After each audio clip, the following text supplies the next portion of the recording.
Yes, ladies and gentlemen, episode 106 of Pokemon Horizons titled Mega Awesome! The Off-Limits Dusk Ball just dropped, and in this episode, we finally learn more about Uruto's Dusk Ball. What's in it? Let's talk about it.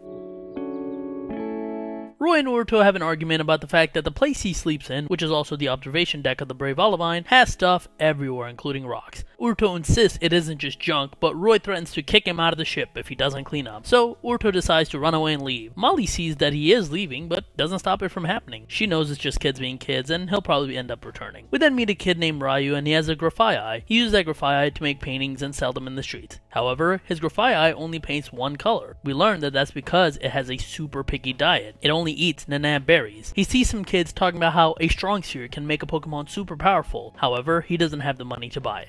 Uruto's hungry and comes across some nanab berries when Rayu comes up to him and tells him not to steal it. He even had the place marked with his Grafaiai because he was waiting on it to grow. But the owner of the house comes out and sees the graffiti in the wall and chases him away. As Rayu is about to leave, he sees that his Grafaiai made friends with Uruto's Sableye and even drew it on its canvas. Seeing this, he tells Uruto that they have to become friends. Turns out that's because Rayu's Grafaiai is super picky and won't even draw things and eat many different things. Like I said, all it eats is nanab berries, which is why it can only draw in one color currently. So when Grafaiai decided to draw Sableye, it was a turning point. Rayu asks Uruto's Sableye to help it expand its palate, and eventually it does, helping it eat an orange berry that it seems to enjoy. And this now allows it to paint in a different color, and Rayu is incredibly happy. Later in the evening, as Uruto and Rayu are talking, Uruto talks about how for him, he's collected things that mean a lot to him in his adventure. When Rayu asks if he has friends, he remembers Roy and Liko, but says he doesn't. Uruto then tells him about his Duskball when asked if he has another Pokemon, and we learn that Uruto actually doesn't know what Pokemon is in this Duskball, just that a Pokemon that can change the world. But whatever he is, he's trying to earn its respect for it to come out, and that intrigue fascinates Rayu. Back in the ship, Roy realized that he said something terrible to Uruto and didn't understand that to Uruto, these rocks aren't junk, they mean something to him. So he goes out to try and find him to get him back and apologize to him. The next morning when Uruto wakes up, his Duskball is missing, and in his bag, he sees paint, showing that it was Rayu who took it. He follows the paint. Turns out, Rayu was trying to trade Uruto's Duskball for a strong sphere. The shopkeepers worry and doesn't do it, but Indy and Rubella are there, and they're more than happy to do so. That's when Uruto arrives to tell them to give back his Pokeball. A battle ensues, Uruto by himself and Indy and Rubella, and despite Rayu stealing his ball, he sees that he's doing it for his Pokemon, so he kind of forgives them. It becomes Darmanitan and Galarian Darmanitan versus Sableye. Sableye is struggling in the battle, and Grafaiai jumps in only for it to get demolished, so Uruto decides to Mega Evolve. It's still fighting 2-on-1 though, so it's having to defend against everything. Finally, when he tells Rayu that he isn't going to run away because he's fighting for one of his pals, the Duskball awakens. As Sableye is being overwhelmed and about to be knocked out from the Duskball arrives the secret Pokemon. It's a Dragonite. Dragonite then proceeds to take care of both Darmanitans with Dragon Rush and Dragon Breath, causing them to be KO'd. As Indy and Rubella leave, Dragonite goes back into its Duskball. Uruto then continues to chase the two, who leave in the car, and meanwhile, Rayu thanks Uruto. Then, as Rayu is walking,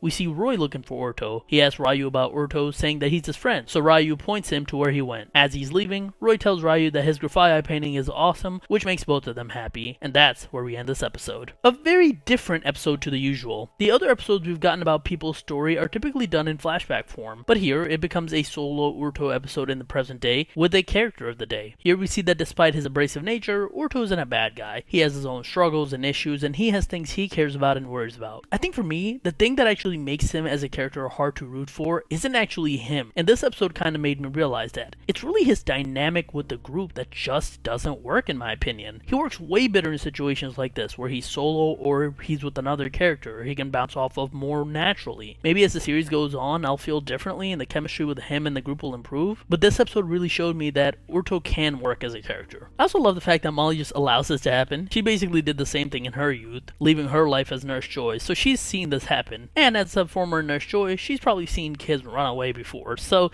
it's nothing new to her and she just expects it to work out. Just a subtle thing about her character, but I love how it's done. The most bizarre thing in this episode though is the writing for Roy. They had to make up an argument for this episode to work, so Roy has to be the bad guy. I have no problems with that. But him randomly threatening to kick out Uruto out of the Brave Olivine is so far out of its character that it's obviously terribly written. and his turnaround is the same. He so quickly realizes that the rocks mean a lot to Uruto and goes to grab him again.